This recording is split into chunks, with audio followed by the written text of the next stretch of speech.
When we're solving equations by chunking or by substitution, we're looking to find something that we can kind of replace in order to make it into a format that's a little bit more familiar. All right, so in this equation here, as I look at this, I can see that I have sine in two places and I have an exponent of 2.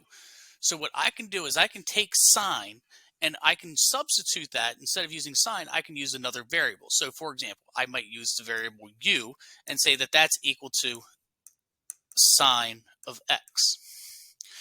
So now instead of saying sine squared x minus 4 sine of x minus 5, I can say u squared minus 4u minus 5 is equal to 0.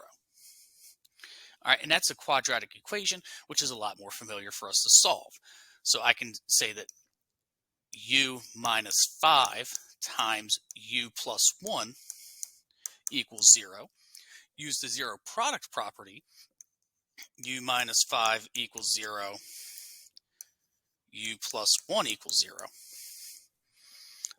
All right, and then I get u is equal to 5 and u is equal to negative 1.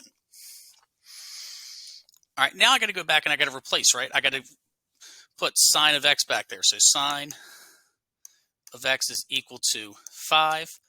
Sine of x is equal to negative 1. So then I take the arc sine of both sides. So x is equal to the arc sine of 5, which is the empty set. All right, there's no solutions. That's not possible. So we can eliminate that choice there. All right, and then for the second one, I get x is equal to the arc sine of negative 1. So for what values of x would sine be equal to negative 1? So if I think about the sine curve, we start at 0, we go up to 1, back down.